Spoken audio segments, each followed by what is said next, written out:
Y como medio de comunicación tenemos que informarte, pero también tenemos que analizar qué es lo que está pasando para entender el tiempo que nos toca vivir. Recién hablaba con Virginia Luna, que es abogada, especialista en temas de género y violencia en particular. Esa sensación que uno tiene de responsabilidad al decir que se denuncie, ¿no, Virginia? Pero después se denuncia y te das como esa sensación de que dejaste indefensa a muchas mujeres ante el Estado, ante la justicia, ante la policía, ante sus agresores, ¿no?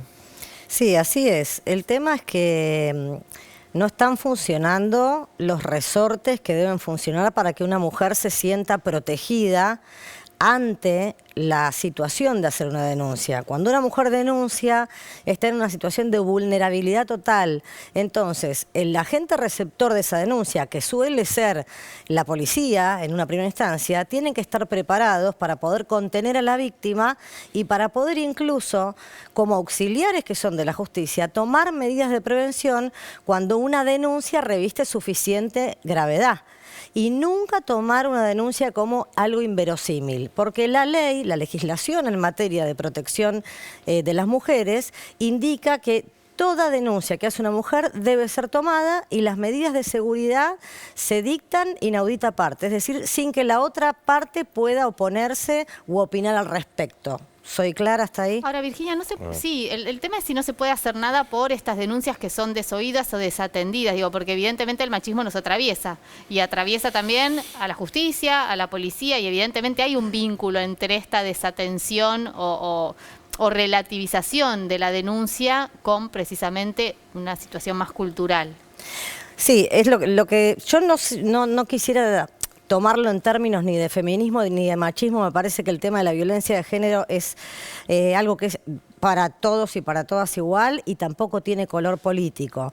Lo que yo creo es que tanto los agentes de la Fuerza de Seguridad como los funcionarios judiciales, sea cual sea el sexo, evidentemente no están instruidos con perspectiva de género. ¿Es una cuestión de instrucción? Totalmente.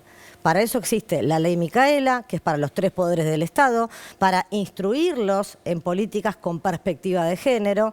Y por otro lado, bueno, esto de poner en funcionamiento sistemas que ya existen.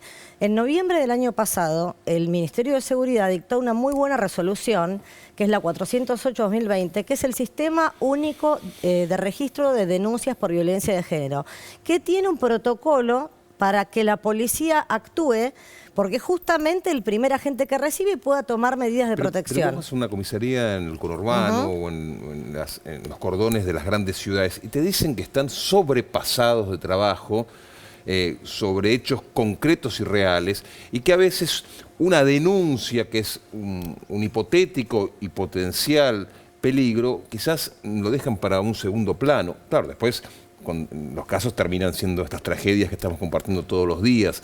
Pero ¿cómo se hace? Porque uno entiende, es como la manta corta, ¿no? A veces la policía también está sobrepasada. Entonces, ¿es solamente la policía la responsable de velar por estos temas? No, por supuesto que no. El Poder Judicial desde ya, que son los que determinan las medidas de protección. Pero no te abren un fin de semana. No te entendí, discúlpame. No te abren un fin de semana. No, bueno, pasó. pero eso no corresponde. O sea, las denuncias tienen que ser siempre tomadas vías comisaría siempre. Siempre. Es verdad lo que estaban hablando, que los pueblos pequeños es diferente a las grandes ciudades, pero en realidad es una realidad transversal. Pasa en todos lados. Acá en la ciudad también pasa. Lo que pasa es que el sistema es distinto. Lo que vos hablás de la provincia de Buenos Aires también es cierto. Acá lo que hay que digamos, puntualizar, me parece, es lo que estamos viendo, es que lo que sucede es que las mujeres denuncian, se imponen medidas de protección, como por ejemplo una restricción perimetral o un botón antipánico, y el agresor, que es un psicópata, viola permanentemente la restricción. Entonces, ahí está el punto del análisis. ¿Qué es lo que está pasando? Y bueno, si hay una violación a la restricción, no hay evidentemente una consecuencia. ¿Por qué no hay una consecuencia? Porque debería existir un agravante ante la desobediencia de una violación, una restricción perimetral por cuestiones de género. Si vamos a ir a la ley penal común, no va a haber nunca consecuencia. Ese es el problema. Ahora, Virginia, ¿cómo hacen en otras partes del mundo? ¿Cómo se maneja en otras partes del mundo? Porque esto supongo que no es, ojalá fuera un fenómeno nuestro nada más, ¿no? Pero lamentablemente me parece que es un fenómeno que se reitera en diferentes países del mundo. No quiero hablar de otras latitudes, pero hablemos de Occidente, por ejemplo, ¿no?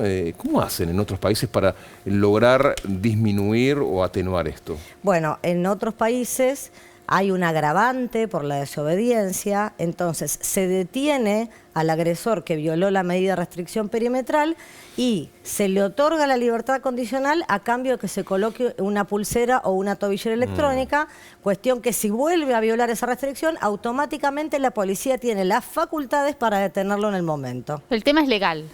En última instancia. Para mí es totalmente legal y también, ojo, hay un tema que tiene que ver con educar a los niños, todos. niñas, adolescentes y mujeres adultas en relaciones sanas y poder detectar cuando un hombre, porque estamos hablando de las violencias sobre las mujeres, tiene rasgos que lo hacen ser un agresor violento. Hay frases, hay palabras, hay indicadores. Bueno, generar relaciones y vínculos sanos, ¿no? Más allá de los cambios legislativos que hay que hacerlos. Virginia, muchas gracias. Gracias a ustedes. Y ojalá podamos encontrar la solución rápidamente.